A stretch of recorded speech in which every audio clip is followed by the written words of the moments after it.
Yo, it's Lil Gnar, and this is who the fuck I am.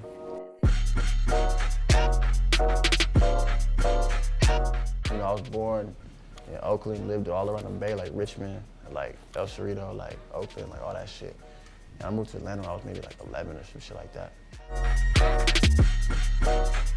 Like, growing up in Atlanta was sick. Just living on the east side and shit. Just fucking with the homies, smoking weed, like going and skating and shit like that.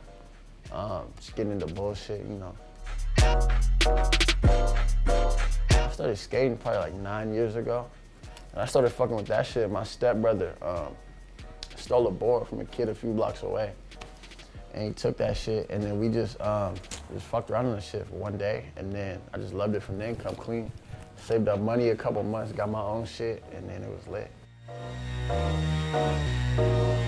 But nah, I never liked school. I was never there. I've done homework maybe 10 times in my life.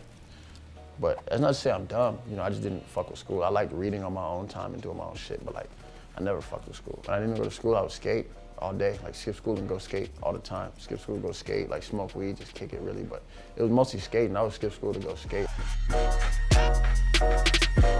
Yeah, when I was in high school, I was trying to front blunt this hubba, and I did it, and the filmer, my homie Patrick, he missed that shit, went to redo it, landed wrong, twisted my ankle, tweaked that shit, tore like 3 ligaments in that bitch.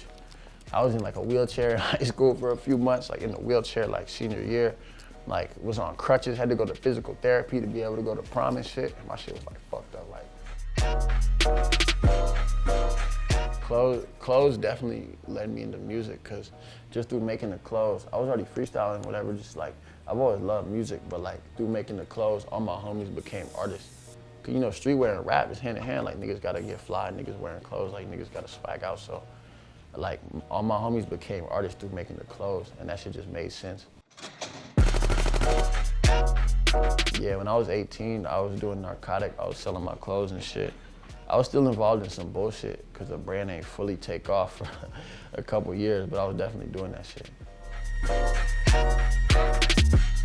The way I got my name, it started with GNARLY, like just through skating, like GNARLY. Just, I really love skating mad fast, so that shit just came through that, like gnarly shit. And like, when I did my brand, I wanted it to be skating. So I wanted gnarly in it, and I had to think about how. So it's gnarly and narcotic, like the drug. And to me, it just means like an addiction to the streets. And so from that, I was writing Gnar, like on some graph shit, I was writing Gnar everywhere around Atlanta and shit. And then the brand was that, and then my name just came naturally, like. I was probably like, my tattoo story's funny. I was probably like 15 or 16 when I got my first one. And it's booty as hell. I got this shit in my homie's backyard by his cousin.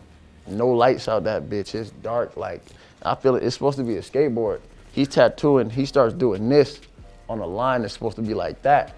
And I'm knowing in my head, I'm like, yo, hold out real quick. So this shit's all blurry and shit. I'm like, yo, you gotta cool out. So I got half a skateboard here. I can do this, it's lit.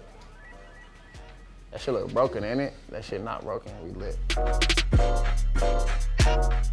On my bucket list, just as many of my dreams as I can achieve. Like while I'm here, I'm trying to knock them hoes out, like knock goals out, you know what I'm saying? Do everything, for real. And when I'm dead, bury me and turn me into a tree. I'm Lil Gnar, and that's who the fuck I am.